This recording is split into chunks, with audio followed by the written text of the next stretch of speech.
fair play wane leen ko ci biir terrain bi jeex ci jàmm que le meilleur gagne ambiance moom je sais que ne ñële dinañ ko assurer kon li def ci biir terrain bi yéen assurer leen lépp men ci biir c'est bon ay ci kon bon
gannaaw bi sant yàlla comme j'ai l'habitude de le dire match bi terminé dans les meilleures conditions.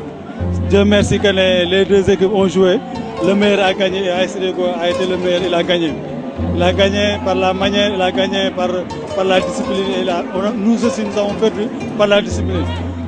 Moi, mes impressions, c'est que, il faut le dire, l'AS LECOR a été plus impressionnant, a été beaucoup, que nous avons match, que nous avons fait le match, moi, ça ne veut pas dire que nous avons fait mais je me toujours, quand deux gars se battent, le plus intelligent ou bien celui qui a la plus de chance d'être intelligent, elle a utilisé AS LECOR ici, mu jaar ci suñ ko ci loolu mais sant yàlla daaw ñu ngi nii ñu ko doon feetu ren buñ ko ñàkkee mais on est parce que nous sommes l'ensemble des équipes c'est pas toujours AS Mandem kenn signé aussi on le félicite vraiment je suis content en fait désolé peut-être mais je suis content parce que li may wax sant yàlla ci ne il n'y a pas de blessés, il n'y a pas de morts, il n'y a pas de, je ne sais pas, quelque chose qu'on peut dire qu'elle est violence. Donc, on a bien terminé la fête, alhamdulillah. Un mot sur le parrain et l'organisation de la finale, la fête d'aujourd'hui. A été parfaite. L'organisation vraiment a été parfaite. On n'a fait que féliciter le parrain. Vraiment, d'après il a mis tous les moyens qu'il lui fallait. Tous les moyens il a mis à notre disposition. Dieu merci aussi, je crois que nous avons aussi sauvé la fête en la rendant paisible. Donc merci beaucoup pour le parrain. Et nous avons un parrain comme nous, mais il y a une finale aussi, mais comme sans violence, nous devons le faire pareil. Nous sommes le parlement.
Maguette, juste un sentiment de satisfaction. Satisfaction par rapport à la mobilisation. Nous avons noté une très forte mobilisation de la part des deux équipes, mais aussi une forte mobilisation de, je peux dire, toute la commune de Linguère. C'est la jeunesse qui a communié aujourd'hui et on a assisté à une très belle finale. Les deux équipes ont été, en tout cas, ont eu un niveau assez relevé et le meilleur a gagné et le meilleur c'est l'ASC Deggo. Peut-être un mot sur la qualité de jeu de la rencontre. Oui, je l'ai dit tout à l'heure, le niveau est élevé quand même, comparé à d'autres matchs que j'ai eu l'occasion de regarder. Nous nous sommes rendus compte que ces deux équipes ont mérité leur place. Donc, et c'est pourquoi elles sont arrivées à jouer la finale aujourd'hui. Peut-être des mots de remerciement à l'endroit des parents et des amis qui vous ont accompagnés pour l'organisation de la finale. Bien sûr, je remercie toute la population du Djolof, les populations de la commune de Linguère, les parents donc, qui sont venus de partout venir nous soutenir, les parents de Ndiayen, de Barkéji, de Kholkhol, de Kadji, tout le monde est venu nous soutenir dans cette finale-là et c'est ça qui justifie ce que vous avez vu, cette très belle mobilisation. Je remercie aussi particulièrement l'ASC Diamono, les jeunes de l'ASC Diamono qui se sont mobilisés depuis le début jusqu'à aujourd'hui. Ils n'ont ménagé aucun effort pour que la fête soit une très belle fête et que ça réussisse. Aujourd'hui, nous avons vu le résultat. Ça s'est passé dans le fair play. Les deux équipes donc, ont entendu le message que nous avions lancé le matin pour leur demander de venir jouer, faire du spectacle et que le meilleur gagne. Alhamdulillah, ça s'est très bien passé. Il n'y a pas eu de problème. Monsieur le Comte, est-ce que vous pouvez revenir un peu sur les projets de Monsieur le Comte par rapport à la jeunesse? Projet de Monsieur Lecor par rapport à la jeunesse, bon, je n'ai pas de projet particulier. Ça, c'est une opportunité que la jeunesse m'avait offerte. Donc, je l'ai saisie. J'ai voulu un peu innover en y intégrant des activités citoyennes. Parce que aussi, pour moi, les navétanes ne doivent pas simplement se résumer au football. Il faut aussi essayer de pousser les jeunes à participer à l'effort de développement local. Et c'est ça qui justifie le thème. Nous avons choisi un thème pour dire oui, pour un sport au service du développement territorial. Le contexte s'y prête. Nous sommes dans un contexte de centralisation. On est dans la mise en œuvre de l'axe 3 de la décentralisation, où on parle de territorialisation des politiques publiques. Et donc, les jeunes ne doivent pas être en reste. Ils sont l'avenir de demain. Et c'est maintenant qu'ils doivent se préparer à participer à cet effort-là de développement. C'est pourquoi nous avons voulu les inviter et nous osons espérer aussi qu'il y aura un suivi, surtout par rapport à l'activité de reboisement que nous avons organisée ce matin pour permettre aux nouveaux lycées, en tout cas, d'avoir un environnement qui favorise, en tout cas, le développement intellectuel. Avant le coup d'envoi, c'est rassuré le parrain de voir que jouer dans une espèce de play. Qu'est-ce que ça vous dit? Oui, c'est une fête de la jeunesse.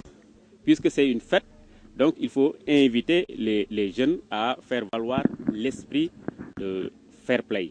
Nous avons constaté les années passées qu'il y a eu très souvent dans des finales de navétane des scènes de violence qui n'honorent pas du tout le milieu et même l'esprit du navétane.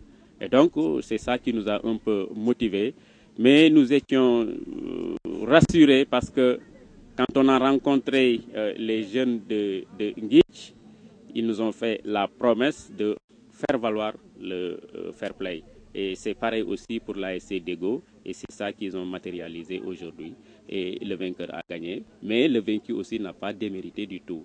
J'en profite aussi pour remercier en tout cas tous ceux qui m'ont soutenu pour que cette fête-là soit une réussite.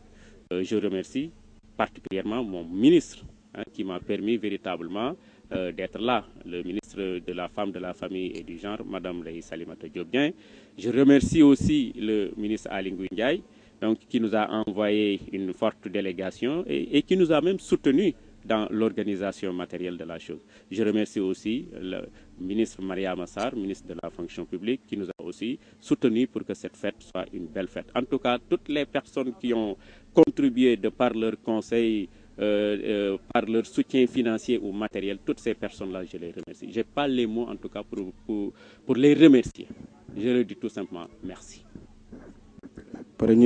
yéeg-yéeg bu njëkk bi dañuy sant yàlla parce que aussi lañ ci doon ñaan moom la ñu yàlla suñu borom defaral muy lan mu doon fête boo xam ne jeunesse bi yëpp dinañ communier ensemble te gis ngeen ambiance bi amoon des deux côtés que ce soit pour Déggo que pour Mandem ambiance bi amoon nekk na ambiance bu neex am na forte mobilisation ñaari équipe yëpp indi nañ seen ay supporters dans le jeu aussi ku seetaan gis ne ñaari équipe yëpp am nañ niveau et donc joué nañ ko ci jàmm ak salaam amul benn histoire ki gagné gagné na ki ñu gagné nangu na ne ñàkk na donc sentiment de satisfaction rek la mën a doon. ban kàddu ngay jox ñaan yi nga xam ne ñoo doon daje kenn ki ñàkk kenn ki am ak aussi nga waxaale ci parents yi la accompagne ak xarit yi ci sa bés bi. waaw pour man kenn ñàkkut parce que ñaari équipe yi ñëw dañoo def un parcours avant ñi yegg si fii puisque final la il faut bien que am lu leen départager donc le but là daf leen a départager rek mais ñoom ñaar ñëpp dañu am niveau bi te ku ci nekk waroon nga mën a yóbbu coupe bi donc yàlla dogal na Déggo moo ko waroon a yóbbul na ko mais Mandem n'a pas démérité par rapport ak parents yi nag mënuma am seen fay parce que bu ngeen xoolee stade bi ni mu mel xam ne tout le monde s'est mobilisé du waa commune Linguère kese fu nekk parents yi jógee nañ fa biñ ko yëgee am na ñoo xam ne yëgaluma leen ko sax mais dañ ko yëg rek ñëwal seen bopp jógee ba Barkédji jógee Ndiayène jógee Kaaji jógee Jori fu nekk jógee nañ fa ñëw Mbul voilà jógee fa ñoom ñëpp ñëw pour ñëw soutenir ñu am ñu jógee ba Dakar ànd ak ñun damay remercier mon frère Mohamed Touré di remercier sama doyen Silla di remercier aussi sama waa direction sama agent yëpp nga xam ne dañoo ñëw mobiliser ñëw mais aussi di remercier surtout ñi nga xam ne ñooy samay anciens camarades de